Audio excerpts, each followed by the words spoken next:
Olá, pessoal. Na aula de hoje, nós vamos calcular a área de um triângulo pela geometria analítica, né?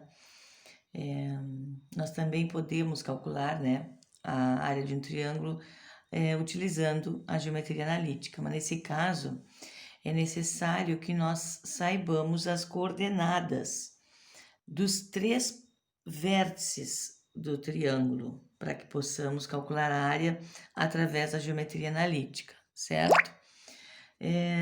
Aqui nós temos representado um triângulo retângulo no plano cartesiano e vamos calcular a área dele. Claro, aqui nós estamos ainda com as variáveis na forma geral.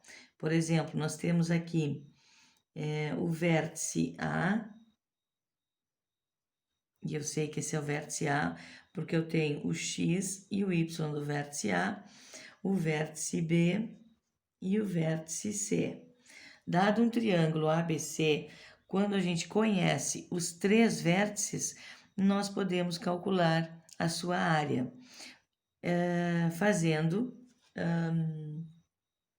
na verdade, fazendo o módulo do determinante divididos por 2, certo?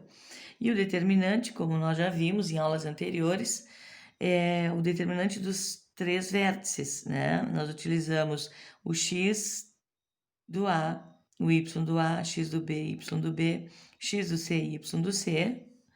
E na terceira coluna, nós utilizamos 1. Calculando este determinante com os três vértices, dos três vértices do triângulo, basta pegar o valor em módulo, que é o valor absoluto do número, né? E dividir por 2. E aí nós temos a área do triângulo. E é o que nós vamos fazer aqui neste exemplo. Calcule a área em centímetros quadrados do triângulo de vértices A, B e C. Não há necessidade de fazer o desenho, uma vez que a gente sabe que podemos calcular o determinante dos três pontos, né? Então, nós vamos fazer aqui 2 e 4, ó, primeiro ponto, 2 e 4, segundo ponto, 3 e 8, terceiro ponto, vértice, né? Primeiro vértice, segundo vértice, terceiro vértice, menos 2 e 5. E a terceira coluna aqui nós preenchemos com 1 e calculamos o determinante. Nós vamos calcular com aquele método prático. Se alguém quiser fazer de outro jeito, não tem problema. 2 vezes 8 vezes 1, 16. Nós pegamos as diagonais principais, lembra?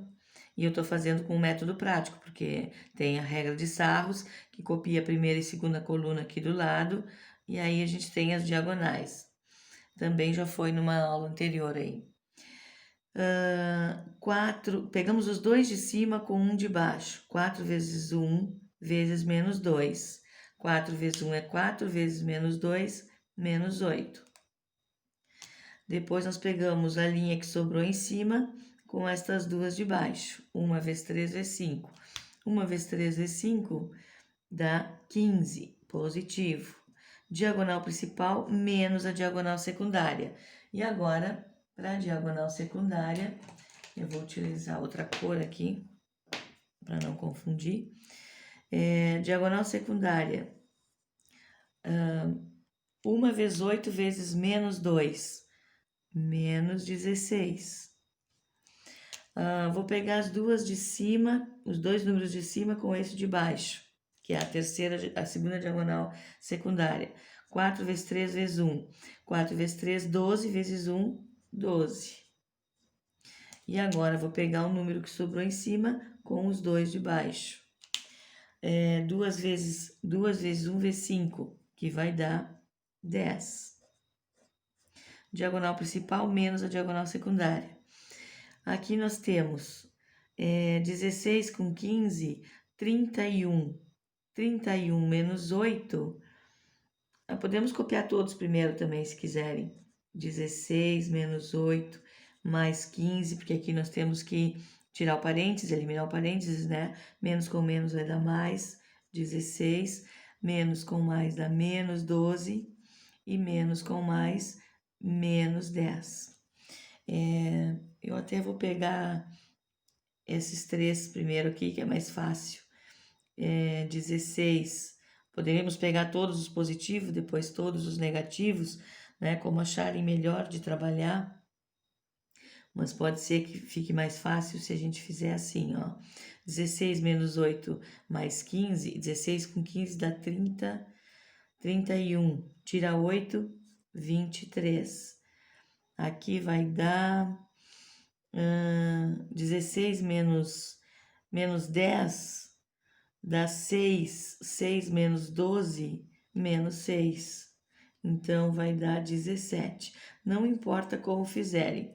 Esse determinante aqui dá 17. Como nós sabemos que para calcular a área, nós vamos fazer o módulo do determinante divididos por 2. Pessoal, módulo é o valor absoluto do número se ele for positivo, e é o valor absoluto do simétrico do número se ele for negativo. Então, será sempre positivo, porque nós estamos falando de área, é uma medida, e não existe medidas negativas. Então, para que vocês saibam que se der negativo aqui, nós vamos calcular o módulo, então vai ser o valor absoluto. Se fosse menos 17, ia ficar em módulo, que de qualquer forma ia dar 17. Então, a área é igual ao módulo de 17 divididos por 2. O módulo de um número é o próprio número quando for positivo e é o simétrico quando for negativo. Então, sempre a área será positiva. Aqui dividimos por 2, então nós temos que a área é igual a 17 divididos por 2, 17 meios. Né? Depende se vocês tiverem a área, se for uma prova, uma questão com gabarito, por exemplo, pode ser que venha 17,5 centímetros quadrados. Mas a gente pode dividir também, que dá 8,5 centímetros quadrados, porque é a área, então, centímetros quadrados, certo?